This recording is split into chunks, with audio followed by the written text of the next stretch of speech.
I could be wrong. Those were the last words she said before ending the call.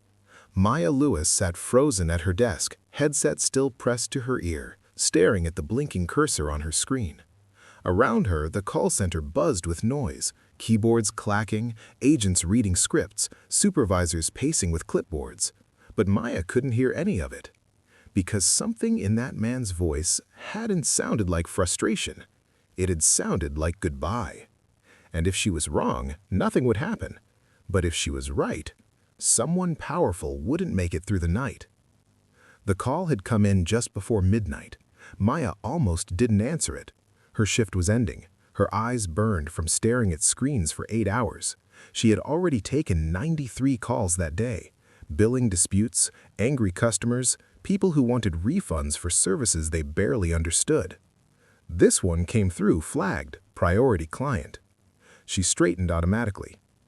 "Thank you for calling Horizon Support," she said, voice calm, professional. "This is Maya. How may I assist you tonight?" There was a pause. Then a man spoke. "I don't think there's anything you can help me with," he said. His voice was low, controlled, too controlled. Maya's fingers hovered over the keyboard. "I can try. What seems to be the issue?" Another pause. "My account won't close," the man said. "I've tried everything." Maya typed quickly. Name, account number, profile loaded instantly. Her breath caught. The man on the line wasn't just a client. He was Daniel Roth. CEO, investor, one of the most powerful men in the country. Her supervisor had pointed him out once during training. If you ever get him, they'd said, stick to the script, do not escalate unless requested. Maya swallowed. "I see your account, Mr. Roth," she said. "It looks active because—" "That doesn't matter," he cut in gently. "Nothing does anymore." Her fingers stilled. That wasn't frustration. That was resignation. Maya leaned closer to the screen. "Sir, before we proceed, may I ask why you want to close it tonight?" Silence. Longer this time. Then he exhaled. "I'm just tired. I thought if I tied up loose ends, it would be easier." Maya's heart started to pound. Training kicked in, but instinct screamed louder. "I could be wrong," she said slowly, choosing every word. "But you don't sound like someone talking about an account." Another silence. Then so quietly she almost missed it. "I don't want to wake up tomorrow." Everything inside Maya locked into place. The script disappeared from her mind. She broke protocol. "Mr. Roth," she said, voice steady though her hands shook, "I'm really glad you called." He laughed softly.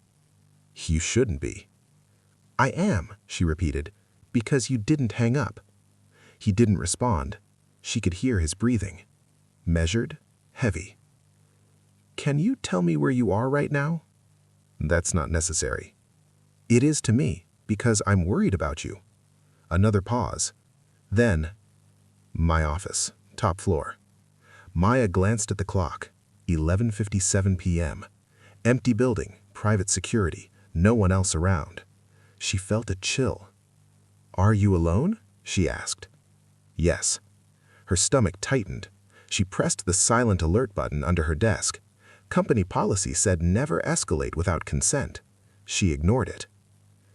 "Mr. Roth," she said gently, "I need you to stay on the line with me." "For what?" he asked. "So you don't have to be alone with this." He let out a breath that sounded like it hurt. "You don't even know me," he said. "I know you're human, and that's enough right now." That was the moment everything shifted. Security arrived at Daniel Roth's office 14 minutes later. 14 minutes where Maya didn't hang up. She talked about nothing at first. The weather, her long commute, how call center coffee tasted like regret. Daniel listened. Then, slowly, he started talking. About pressure.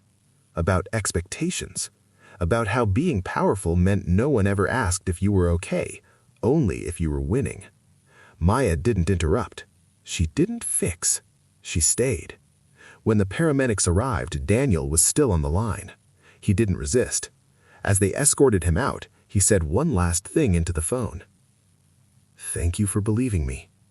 Maya whispered back, "Thank you for staying." The call ended. The room around her felt unreal.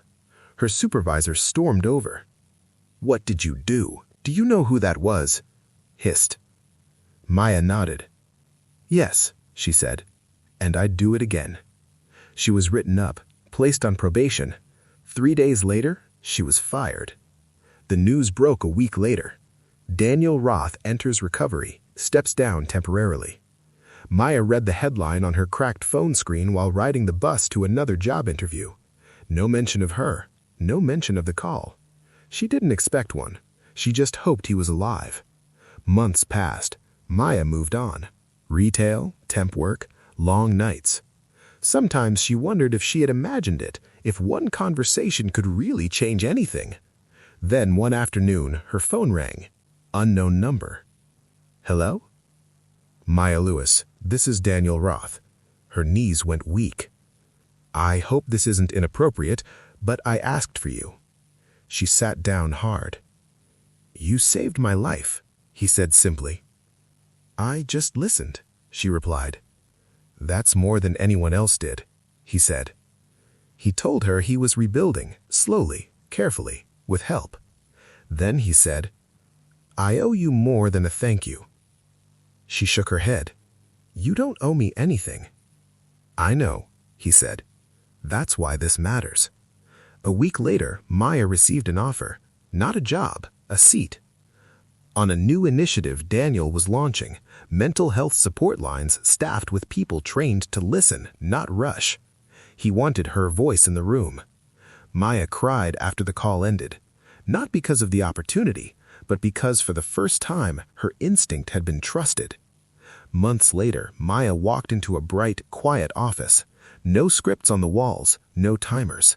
Just people trained to notice the pause before the goodbye.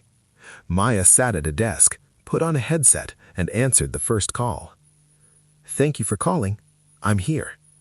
Somewhere a powerful man was alive because one woman had said, "I could be wrong," and chose not to hang up.